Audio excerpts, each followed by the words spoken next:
বিগত সরকার ২০১৬ সাল থেকে শুরু করে ২০২৪ সাল পর্যন্ত তিস্তা মহাপরিকল্পনা নিয়ে নানান কথা বলেছে কিন্তু বাস্তবায়ন করেনি।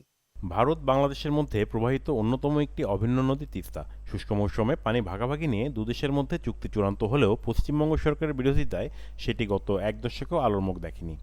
অভিন্ন নদী হিসাবে তিস্তার পানি বণ্টন চুক্তি না করে উজানে তিস্তার পানির পূর্ণ নিয়ন্ত্রণ করছে ভারত। ১৯৯৭ সালের জাতিসংঘের পানি প্রবাহ কনভেনশন আইন অনুযায়ী অভিন্ন নদীর পানি এমনভাবে ব্যবহার করা যাবে না যাতে ভাটির দেশে কোনো রকম ক্ষতি হয়, এবং পানি ছাড়তে গেলেও সে ব্যাপারে আগাম সতর্কবার্তা জানাতে হবে। ১৯৯৭ সালের আন্তর্জাতিক পানি প্রবাহ কনভেনশন আছে।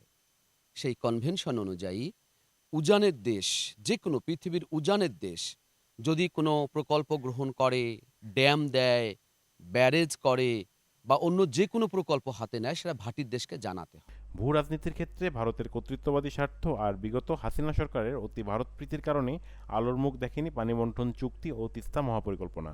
ফলশ্রুতিতে ভাঙন, প্লাবন আর খরার বিপর্যস্ত উত্তরাঞ্চল। বিশেষজ্ঞরা বলছেন, অভিন্ন নদী উজানে নানা প্রকল্প নিয়ে ভারত আন্তর্জাতিক আইন লঙ্ঘন করছে।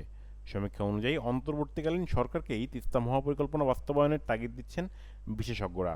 বিগত সরকার ২০১৬ সাল থেকে শুরু করে ২০২৪ সাল পর্যন্ত তিস্তা মহাপরিকল্পনা নিয়ে নানান কথা বলেছে কিন্তু বাস্তবায়ন করেনি। আমাদের কাছে মনে হয়েছে তিস্তা মহাপরিকল্পনাকে একটা ভূরাজনৈতিক কাজে ব্যবহার করা হয়েছে। কখনো ভারতের দিকে ঝুঁকে থাকা, কখনো চীনের দিকে ঝুঁকে থাকা। এর ভেতর দিয়ে আসলে এটা একটা দৃশ্যমান বিষয় তৈরি করা হয়েছে ভূরাজনৈতিক কারণে।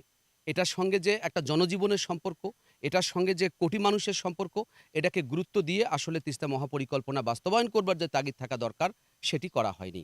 এখন বরং আমরা বলতে চাই, অন্তর্বর্তীকালীন সরকারের কাছে আমাদের দাবি যে তিস্তা নদীর একটা বিজ্ঞানসম্মত পরিচর্যা দরকার।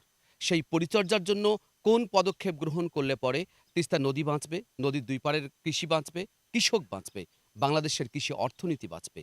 সেই ব্যবস্থা যেন অন্তর্বর্তীকালীন সরকার গ্রহণ করে, সেটাই আমাদের দাবি।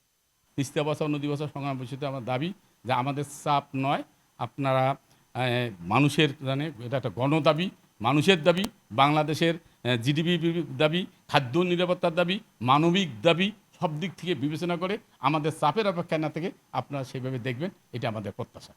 প্রকল্পের আওতায় তিস্তা নদী খনন, ভূমি উদ্ধার করে সেচ, নৌ চলাচল, পর্যটন, আবাসন ও শিল্পায়নের সম্ভাবনা তুলে ধরা হয়।